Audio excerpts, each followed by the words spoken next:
रहेगा, यूं ही उनका चर्चा रहेगा। पड़े खाक हो जाएं जल जाने वाले, न कुरान का हर्फ मिटाया जाएगा, न इस्लाम खत्म किया जाएगा। लेकिन ये जो मामलात हो रहे हैं, इस्लाम का कुछ नहीं बिगड़ना, कुरान का कुछ नहीं बिगड़ना, हुजूर पाक की इज्जत में कोई कमी नहीं आना, बल्कि जो कुछ भी है वो हमारे इम्तिहानात हैं, हमारी जिंदगी की आजमाइशें हैं। हो सकता है ये आजमाइश लंबी हो जाए, तुम्हें आजमाया जाएगा, तुम्हारा इम्तिहान होगा। जिस दिन तुम्हारे कदम संभल गए फिर ये इम्तिहान खत्म हो जाएगा। मौला करीम इन तमाम चूहों को वैसे ही खत्म फरमा देगा। हवा चलेगी, सारे कीड़े मकोड़े कहाँ खाक हो जाएंगे पता नहीं चलेगा। इसलिए कि बड़े बड़े जालिम नमरूद भी आए, बड़े बड़े फिरौन भी आए, चंगेज आया, हलाकू आया, पता नहीं कितने ऐसे बड़े बड़े जालिम आए, तारीख में वो खत्म होकर रह गए। लेकिन इस्लाम कल भी लहलहा रहा था, आज भी लहलहा रहा है, और सुबह क़यामत तक इस चमनिस्तान को लहलहाना है।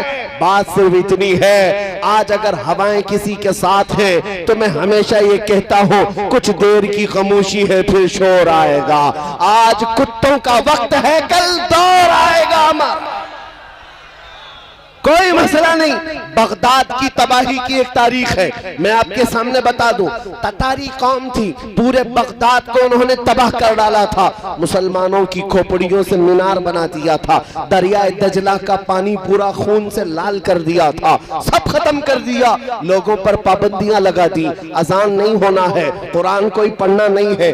उस असना में जो बादशाह की बेटी थी, 4-5 लोगों के साथ वो तफरी के लिए बगदाद की किसी गली में निकली, और जैसे ही वो चल रही थी अचानक एक जगह से एक बूढ़ी आवाज आने लगी, अल्लाहु अकबर अल्लाहु अकबर अल्लाहु अकबर अल्लाहु अकबर। कोई अजान दे रहा था, जबकि पूरा बगदाद में सन्नाटा है, वीरानी है, लोगों को काट काट कर खत्म कर दिया गया। ऐसे तबाही के वक्त कोई अजान कैसे दे रहा है? ये खातून जो बादशाह की बेटी थी, जालिम हुक्मरान की बेटी थी, खड़ी हो गई, कहा देखो आवाज कहां से आ रही है, पकड़ करके लाओ। फौजी गए और जाकर देखा तो एक बूढ़े आलिम थे और कपकपाती हुई आवाज के साथ अजान दे रहे थे। पकड़कर लाया गया और इस खातून के पास पेश किया। पूछा उस खातून ने, बाबा क्या अभी भी अजान दे रहे हो? देखा नहीं बगदाद हमारा है, अब हमारा राज चलेगा, हमारी हुकूमत चलेगी, तुम्हारे सब सर काट दिए गए, अब भी तुम अजान दे रहे हो? कपकपाती हुई आवाज ने कहा, जब तक जिस्म में आखिरी कतरा खून का बाकी होगा अल्लाहु अकबर ही कहना है।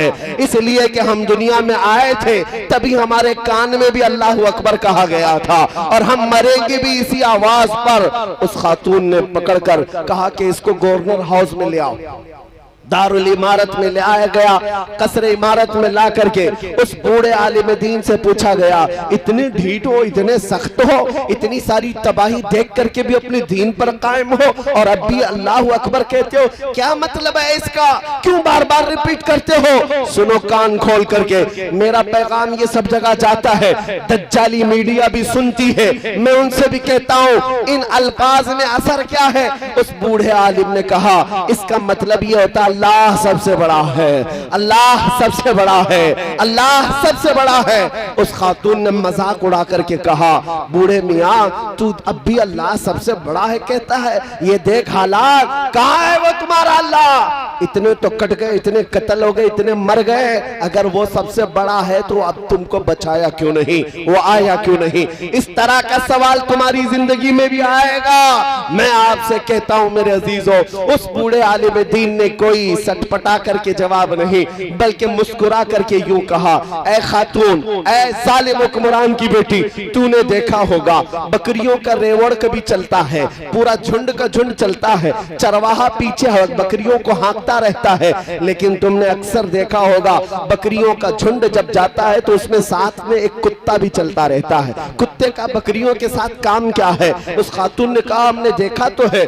बकरियों का झुंड होता है, रेवड़ होता है और साथ में कुत्ता भी चलता है। उस बूढ़े आलिम ने कहा बात सिर्फ इतनी होती है, बकरियां चलते चलते एक आध बकरी कोई अपनी जमात से अलग होकर इधर उधर चली जाए तो ये कुत्ता भौंक भौंक करके लाता है, वापस रेवड़ में जमा कर देता है। इस कुत्ते का काम इतना ही होता है। उस बूढ़े आलिम ने कहा बात सिर्फ इतनी है, उम्मते मुस्तफा ये भोली भीड़ों की तरह है, ये भोली बकरियों की तरह है। जब कभी ये भटक करके मुस्तफा की शरीयत से अलग चलते हैं तो अल्लाह तुम जैसे कुत्तों को हम पर छोड़ता है, तुम भौंक भौंक करके वापस हमें जमा कर देते हो। उस वक्त तक अल्लाह तुम लोगों को हम पर मुसल्लत करता है। आज भी यही हालात है मेरे अजीजों, घबराने की बात नहीं। जुल्म होता है तो तुम्हारी आजमाइश के लिए है, तुम्हारे इम्तिहानात के लिए है। जिस दिन तुमने अपने कदम संभाल लिए, मेरे मुस्तफा की शरीयत पर वापस आ गए, फिर तो देखना, अरे गली मोहल्ला नहीं, हर इलाके से आवाज आएगी लब्बैक या रसूल अल्लाह, लब्बैक लब्बैक लब्बैक या रसूल अल्लाह, लब्बैक लब्बैक लब्बैक या रसूल अल्लाह। जज्बे दिल को आम कर दूंगा, जिंदगी तमाम उनके नाम कर दूंगा। जो भी दुश्मन है मेरे आका का, उसका जीना हराम कर दूंगा। लब्बैक लब्बैक लब्बैक या रसूल अल्लाह, लब्बैक लब्बैक लब्बैक या रसूल अल्लाह। नारे मैं आपसे सिर्फ इतना कहूंगा, मेरी पूरी तकरीर का, मेरे बयान का खुलासा और मैसेज क्या है।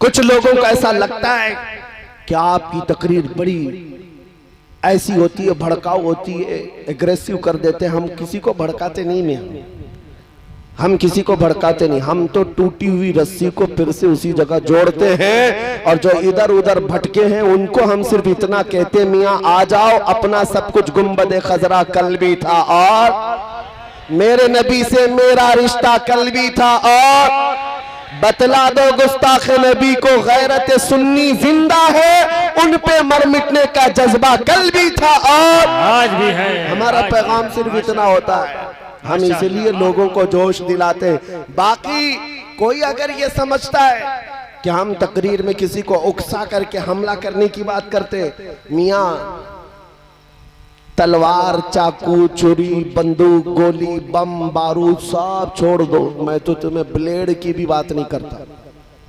इसलिए हमारे लिए बहुत बड़ा पाप है। अरे सब्जी काटने वाली चाकू भी तुम्हारे पास हो तो तुम आतंकवादी हो जाओगे। बाकी 5000 असलहे कोई चुरा करके है, पूरा आतंक भी मचा ले, वो तो देशवासी है। कोई ट्रेन में, चलती ट्रेन में रक्षक गोलियों से भून भी दे, फिर भी वो